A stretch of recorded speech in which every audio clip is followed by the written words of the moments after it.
Vamos falar agora sobre os nossos filhos e filhas. A Sueli Teixeira, ela é psicóloga, especialista em orientação familiar e vai conversar com a gente hoje como ajudar as crianças no temor da volta às aulas. Tudo bem? Tudo bem? Seja muito bem-vindo à nossa Muito, Tribuna muito Independente. obrigada pelo convite. Eu que agradeço. Olha só, você sabe que tem crianças que, assim, a minha filha, ela não vê a hora de chegar o momento para voltar às aulas. Sim. Agora, tem criança que é um sufoco para deixar ela na porta da escola. Por que que o início assim do ano letivo é um período delicado assim de estresse para as crianças? É um momento de muita ansiedade. Uhum. Até porque o que eles vão encontrar lá? Então, de repente, é uma criança que já conhece a escola, o colégio, então ela já está na expectativa de encontrar os amiguinhos, de encontrar as coisas. Ela quer ir porque ela gosta de brincar, ela gosta de correr, ela quer participar disso. Tá. Em compensação, tem outras crianças e adolescentes que o medo impacta do retorno. Como que vai ser? Onde eu vou estar, os amigos, será que eles vão me reconhecer? Será que eles vão me acompanhar novamente? Então, essa ansiedade faz com que alguns tenham a vontade de ir e outros têm que reprimir, que não querem e chegam até a apresentar problemas psicológicos, dores de barriga, dores de cabeça, Olha só. para não ir para a escola. E isso é somatizado justamente por essa ansiedade Por esta exagerada? ansiedade, essa somatização. Eu queria fazer uma pergunta, então, com relação à atitude de algumas escolas. Por exemplo, tem escolas, como a escola da minha filha, que eles misturam os alunos de uma turma anterior para outra turma. Então, ano seguinte não são necessariamente os mesmos que estudaram no ano de 2018, por Sim, exemplo. sim. Então, eles misturam, até para ter uma convivência entre os alunos. Isso é bom ou é ruim, psicologicamente falando, para as crianças? Olha, é bom. É bom porque eles vão encontrar amigos que já estavam no ano passado, Tá. né? Então, eles não vão se sentir tão sozinhos. Porque tem alguns que, mesmo encontrando, tendo esse impacto, elas se retraem, ficam escondidinhas. É como assim, eu não faço parte. Tá. Não me olhem, não estou aqui. Ficam meio desesperadas, né? Sim, sim, até o momento do encontro com o outro. Como que vai ser? Tá. Agora, vamos supor, eu tenho lá meu filho, minha filha, e apresenta aquele medo de voltar para a escola. Como é que a gente age, como que nós pais agimos em relação à criança? O que que a gente deve fazer? Muita atenção, prestar atenção no comportamento do filho. O que está disfuncional, o que está gerando aquilo. Então, é neste momento que deve ter, sim, apresentar o diálogo, acolher aquele filho, ver o que está acontecendo, ficar junto. Até porque sabe que o filho está apresentando este problema, está apresentando, porque senão isso vai desencadeando outros transtornos, outras ansiedades que o pai não está tomando conta, e aí não sabe. Entendi. E é onde vem desencadear o medo e, em alguns casos, até o síndrome do pânico. Ah, é? Sim. Por causa desse medo excessivo? Por causa desse medo. E, às vezes, o pai, ele não presta atenção. Ele fala, o que está acontecendo? Isso é frescura. É. Por que você não quer ir? O que é? Então, ele começa a dar bronca no filho, mal sabendo que aquilo que está internalizado, aquilo está impactando. Às vezes, tem crianças e adolescentes que não conseguem sair do lugar. Meu Deus do Ficam céu. ali presos naquele lugar, choram. Tá. E às vezes chega alguém até assim a ter desarranjo intestinal. Que coisa! Agora, e na troca da escola? Porque também tem esse aspecto, né? Quando o aluno troca de uma escola para outra, tem esse tipo de reação. De que maneira a gente deve apresentar para a criança essa mudança? Por exemplo, ela deve participar desse processo de escolha da nova escola? Não deve, só deve ser comunicada? Como que a gente faz essa transição? Olha, é muito importante que a criança participe. É muito importante que ela vá conhecer a escola, que ela se ambiente com aquele novo espaço que ela vai frequentar durante 1, 2, 3, 4 anos. Então, tem que fazer essa integração. E pais, quando for escolher o uniforme, leve a criança junto, leve a criança para comprar o material, para que ela possa se identificar com aquilo que ela quer, para que ela possa ter o prazer de ir estudar. Porque senão fica um desprazer que ela aí é onde ela não quer participar mais e não quer ir mais para a escola. Não gosta da professora, não gosta dos coleguinhas. Então, é muito importante esta participação, principalmente o acolhimento dos pais. Tem uma história muito interessante do Padre Fábio de Mello. Eu assisti vários shows do Padre Fábio. Aliás, um beijo para o Padre Fábio. Ele contou uma história que ele fazia xixi nas Sim, calças, né? muito. Então, chamavam os pais, e isso para ele era a morte, né? Ele falava, meu Deus do céu, vai chamar meu pai e minha mãe de novo. Ele ficava quietinho. Isso é uma maneira da criança também expressar, se acontece, né, no caso, de que ela está descontente com alguma coisa ou ela está incomodada, não é verdade? Exatamente. De que maneira que a gente pode também lidar com essa situação? A gente tira a criança daquele ambiente ou a gente troca e o pai fica lá um tempo, os pais ficam ali um tempo com a criança? Como é que é?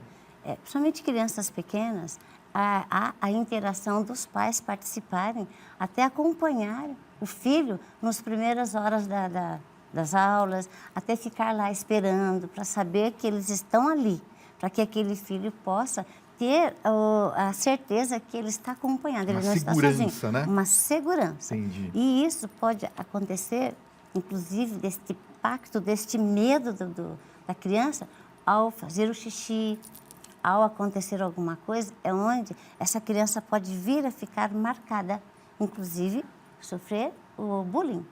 Porque depois ela vai virar um momento de risadas, de sarcota dos colegas. Fez xixi. Então, é muito importante o acolhimento da coordenadora, da escola, toda com os pais, para que isso não venha a acontecer. Aliás, é muito divertido o show do Padre Fábio, que ele tira um sarro, canta o Rio de Piracicaba no meio da... É muito divertido. Hoje ele tira sarro, mas acho que na época não foi tão agradável assim, né, Enquanto Sueli? criança, talvez todos nós passamos por algum momento Pois é. de grande estresse na escola, no começo, Né? nós não lembramos, mas é muito importante, quantos que nós, eu mesmo, eu lembro da minha segunda professora do meu segundo ano, Olha. que eu tenho ela até hoje aqui, porque ela me trouxe um exemplo que eu carrego com ela.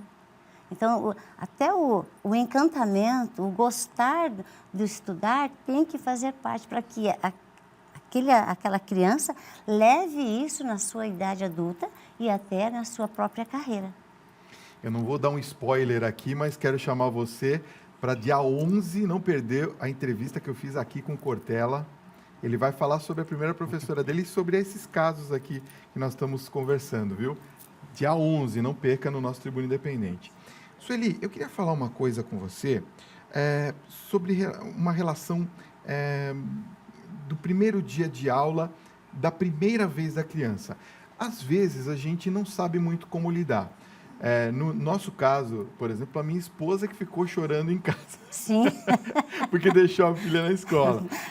Como é que a gente age nesse momento, né? Quer dizer assim, é uma novidade para a criança, mas também para os pais. Sim. Como que a gente faz nesse momento do primeiro dia de aula da primeira escola?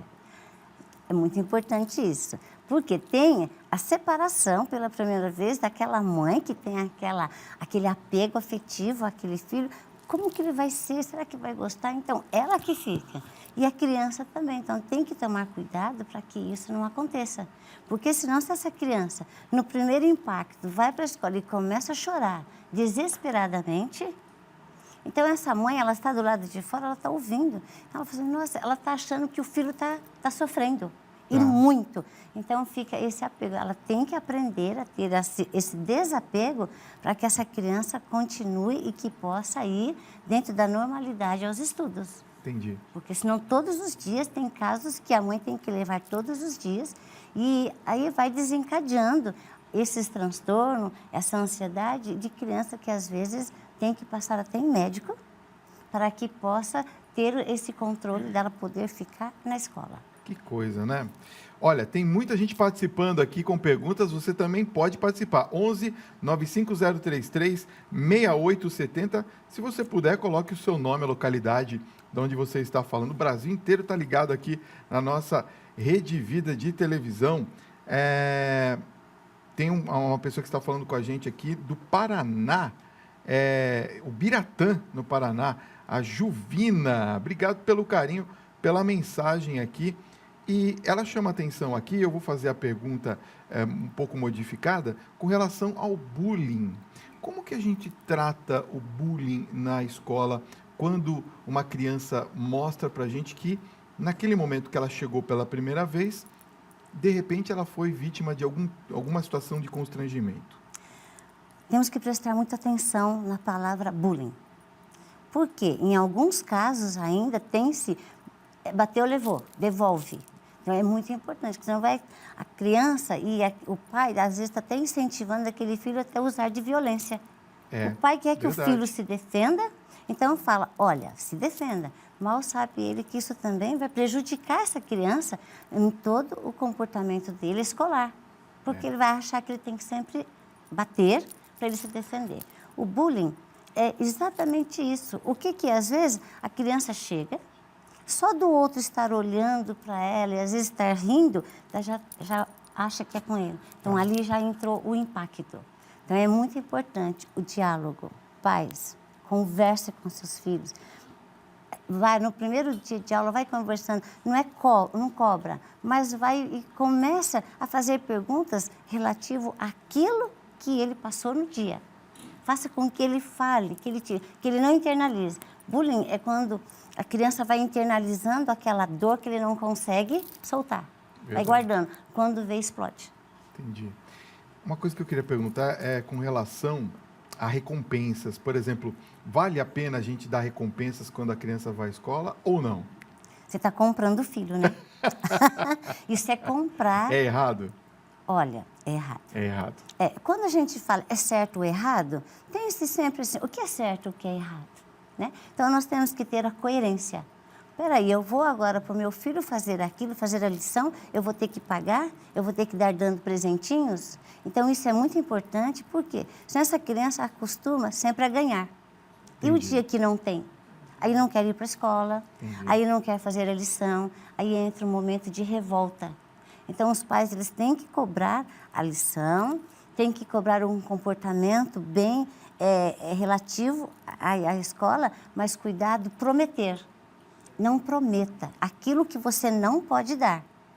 Porque se você prometer o filho vai sempre cobrar. E se o dia que não tem? Então, é muito importante o pai não cobrar, mas fazer com que aquele filho goste de estudar, desenvolver um gosto para o estudo, para a leitura. E a recompensa é, filho, você é muito bom, olha aqui, né? Então, vai falando, vai elogiando o filho na medida que ele vai fazendo as tarefas, que ele tem um bom comportamento na escola. Então, é muito importante isso. Mas, pais, por favor, não recompense o seu filho com presentinhos todos os dias, com pirulito, com doce. Olha, muito bem o que você está fazendo. Aliás, vou até fazer uma brincadeira aqui. Depois também não adianta oferecer um carro para terminar a faculdade. Exatamente. Né? Não ofereça, porque aí vai ter que ter um carro, né? Agora, olha só, Sueli, eu queria falar um pouquinho também sobre até que ponto é saudável a criança ou o adolescente ter uma agenda cheia de atividades. Porque a escola oferece mesmo os cursos, etc. Sim. Mas também a gente tem a mania de cobrar muito da criança. Quando terminou lá o período escolar, já chegou em casa, você já fez a lição, não sei o que e tal. Qual que é o limite dessa cobrança que se pode ter, ou mesmo de se ter atividades extracurriculares? Muito importante essa pergunta, porque tem algumas mães, pais, vamos dizer, que gostam de falar, meu filho com 2 anos já sabe ler. Meu filho com 2 anos já é campeão de natação. Então, nós temos que ver o que está sendo demasiadamente forte para aquela criança que está tirando as atividades, porque a criança tem que brincar, ela tem que ter o momento dela. Criança tem que ser criança, adolescente tem que ser adolescente, porque senão nós vamos pulando etapas daquele crescimento. Vamos exigindo demais daquela criança momentos que talvez está sendo sufocante para ela. Então, cuidado assim. Então, tem pais que colocam o filho em dança, colocam o filho no esporte, depois em música, e ainda acha atividade para levar em algum lugar. Então, isso eles não percebem que está sufocando a criança. Isso vem a ter um desprazer até no estudo, porque não tem tempo. Que hora que essa criança vai fazer a lição, que hora que ela vai gostar? Porque ela está cheia de tarefas que nem ela está suportando mais. Então, tem que ser muito... né? Sufocando esse filho. Então, tem sim, tem que dar as atividades, vamos dar... Então, vamos colocar o filho no esporte, vamos acompanhar, né? Mas também tem que ter um momento de lazer, porque senão gera uma cobrança. Aí, isso depois, com o tempo, essa criança ela começa a ser competitiva com ela mesma.